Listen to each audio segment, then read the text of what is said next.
रोहित पवार नाशिकच्या लासलगाव बाजार समितीत दाखल झाले असून कांद्यासह इतर शेतमालाला योग्य भाव देण्यात यावा या मुख्य मागणीसह शेतकऱ्यांच्या समस्याकडे शासनाचे लक्ष वेधण्यासाठी रोहित पवार यांनी कांद्याच्या माळा गळ्यात घालत लासलगाव बाजार समितीत आंदोलन केले। कांद्याच्या भावात सातत्याने घसरण होत असून कांद्याला कवडीमोल बाजारभाव मिळत आहे। या मागणीकरता सरकारचे लक्ष वेधण्याकरता रोहित पवारांनी लासलगाव बाजार समितीत आंदोलन केले। एक तर आमचं हेच म्हणणं आहे की शेतकऱ्याकडे बघत असताना त्याच्यामध्ये कुणीही त्या ठिकाणी राजकारण केलं नाही पाहिजे। आज जर शेतकरी अडचणीत असेल तर विरोधातले पण आणि सत्तेतले पण जे कोणी नेते असतील, आमदार असतील, खासदार असतील, यांनी भक्कमपणे शेतकऱ्याच्या पाठीमागे उभा राहण्याची जरूरत आहे। आज आम्ही सर्वजण लासलगावला आलो आहे, चेअरमन आहेत, सर्व सदस्य आहेत, खासदार साहेब या ठिकाणी आहेत आणि या सगळ्यांची मागणी हीच आहे की शेतकऱ्यावर आज जो अन्याय होतोय तो अन्याय कुठं ना कुठेतरी त्या ठिकाणी कमी झाला पाहिजे, न्याय मिळाला पाहिजे। आज शेतकरी स्वतःली कष्टाली पिकवलेला जो काही कांदा आहे कुठेतरी 3 रुपये, 4 रुपये, 5 रुपये, काही शेतकऱ्याला तर 1 रुपये अशा पद्धतीने जर भाव मिळत असेल आणि उत्पादनाचा खर्च हा कमीत कमी किलोला 20 रुपयापेक्षा जास्त आहे आणि मग असं असताना काल देवेंद्र फडणवीस साहेबांनी आम्ही 12.5 रुपयाली कांदा खरेदी करू, तो सुद्धा 2 लाख टन, म्हणजे रब्बीचा कांदा आपण जर बघितलं तर आपल्या महाराष्ट्रामध्ये 70 लाख टन कांदा बनतो आणि 2 लाख टन तुम्ही घेणार आणि नाफेडकडनं घेणार तर घेणार, पण तुम्ही डायरेक्ट दिल्ली आणि मार्केटला जाऊन विकणार तर उद्या जाऊन जे रेट वाढणार आहे ते सुद्धा आमच्या शेतकऱ्याचे रेट वाढणार नाही। त्यामुळे इथं आज आम्ही शेतकऱ्यांशी संवाद साधण्यासाठी आलेलो आहे।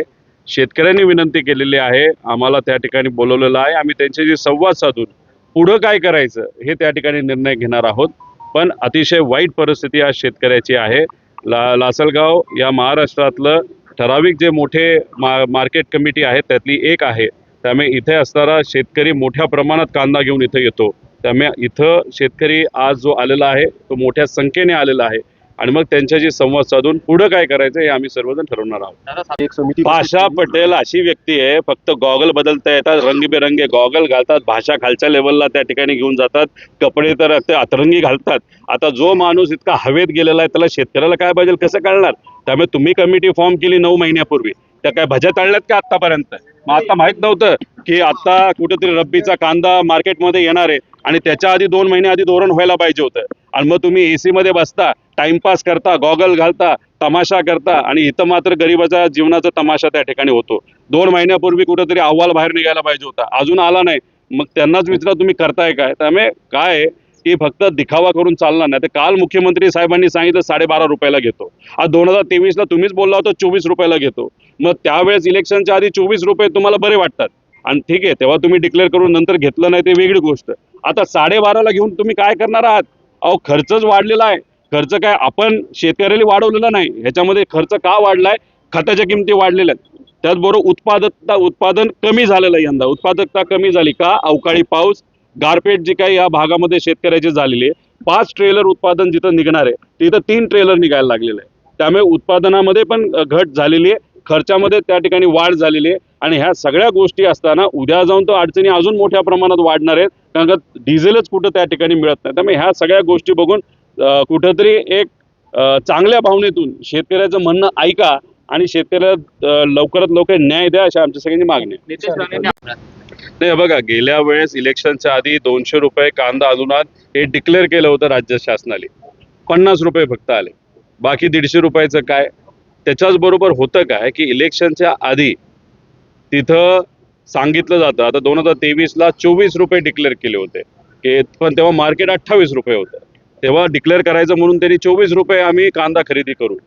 अहो पण आत्ता खऱ्या अर्थाने शेतकऱ्याला जरूरत आहे, जेव्हा रेट हा 5, 6, 4, 2 रुपयाला आहे तेव्हा तुम्ही कुठेतरी बोलला पाहिजे की आम्ही 24 रुपयाला घेऊ, पण तसं कुठंच काय होताना दिसत नाही। आणि दुसरी एक गोष्ट महत्वाची आहे की फार्मर प्रोड्युसर कंपनी ह्या महत्वाच्या आहेत, पण कांद्याच्या बाबतीत होतं काय की नाफेड या कंपनीबरोबर जे टायअप करतं त्याच्यामध्ये मोठ्या प्रमाणात भ्रष्टाचार होतो हे आम्हाला त्या ठिकाणी जाणवलेलं आहे। त्यामुळे पूर्वी काय व्हायचं, मार्केट कमिटीमध्ये नाफेड पण यायचं, व्यापारी पण राहायचे, त्यांच्यात आपापसात एक स्पर्धा व्हायची आणि त्याचा फायदा शेतकऱ्याचा मिळायचा, तो त्या ठिकाणी होत नाही। तुम्हाला आश्चर्य वाटेल की हे जे काही फार्मर प्रोड्युसर कंपनी आणि नाफेड बरोबर एक कंपनी अशी पण होती ज्याच्यामध्ये खरात जो नाशिकचा आहे ना, जो एकदम फेमस भोंदू बाबा, तो सुद्धा त्याच्यामध्ये, आणि त्याच्यात त्यांनी भ्रष्टाचार केला, पैसा खाल्लेला आहे. म्हणजे शेतकऱ्यांना पैसा मिळालाच नाही, खोट्या शेतकऱ्यांच्या नावावर पैसे काढले गेले आणि खरा शेतकरी मात्र त्या ठिकाणी अडचणीत आलेला आहे. अशी आजची परिस्थिती आहे. त्यामुळे मार्केट कमिटीला विश्वासात घेऊन शेतकऱ्याला काय करायचं हे तिथं शासनाने ठरवलं पाहिजे.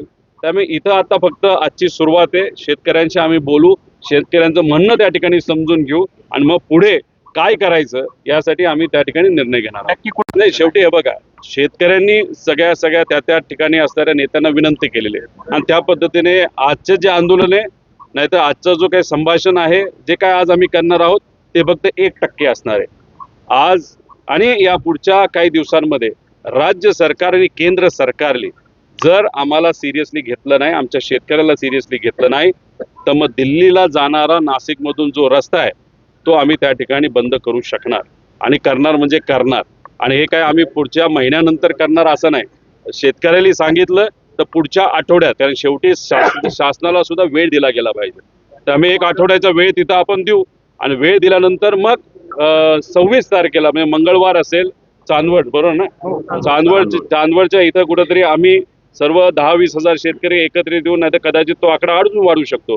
त्यामुळे असा तमाशा नको पाहिजे असेल शासनाला, तर तुमच्याकडे 5-6 दिवस आहेत, तुम्ही ते सगळं समजून घ्या. आणि जर समजा आजच शेतकऱ्यांनी आम्हाला विनंती केली की नाही, शासनाला दाखवून द्या आमची अडचण काय, तर आम्ही शेतकऱ्यांशी आता बोलू, संभाषण करू आणि मग निर्णय त्या ठिकाणी घेऊ. आणि 2 लाख टनाली घेऊन काय करणार तुम्ही? तो 5-6 लाख टनापेक्षा जास्त तो सुद्धा मार्केट कमिटीला घेतला पाहिजे आणि शेतकऱ्याला तुम्ही शाश्वती दिली पाहिजे की जो कांदा तुम्ही घेतलेला तो एक्सपोर्टसाठी वापरला गेला पाहिजे. तोच कांदा तुम्ही दिल्लीत टाकला, तोच कांदा तुम्ही कोलकात्यात टाकला, तोच कांदा तुम्ही मुंबईत टाकला, तर मग उद्या 4 महिन्यानंतर शेतकऱ्याचा कांदा त्या मार्केटमध्ये जो जाणार आहे त्याला तिथं भाव मिळणार नाही. कारण आता जो काही कांदा आलेला आहे तो फक्त रब्बीचा 5% कांदा शेतकऱ्याच्या मार्केटमध्ये आलेला आहे. अजून 95% कांदा तसा बाकी आहे. त्यामुळे धोरण करत असताना विश्वासात घ्या ना. राजकीय नेत्यांना घेता येत नसेल तर मार्केट कमिटीच्या प्रमुख लोकांना तुम्ही घ्या आणि धोरण करा. त्यामुळे नाफेडमध्ये मोठ्या प्रमाणात बदल करण्याची त्या ठिकाणी जरूरत आहे. आणि ते काही या फार्मर प्रोड्युसर कंपनी सगळ्याच खराब आहेत असं म्हणणार नाही, पण अशा बहुतांश कंपन्या त्याच्यात फक्त नावं काढली जातात, जवळच्या लोकांची नावं काढून पैसा घेतला जातो आणि त्याच्यात भ्रष्टाचार मात्र त्या ठिकाणी मोठ्या प्रमाणात होतो. त्यामुळे कुठल्या शेतकऱ्याला भाव मिळाला हे कुठंच काय कळत नाही. त्यामुळे जे काय करायचे ते मार्केट कमिटीमध्येच येऊन नाफेडली खरेदी केली तर स्पर्धा होऊन लोकांना तिथं न्याय मिळू शकतो.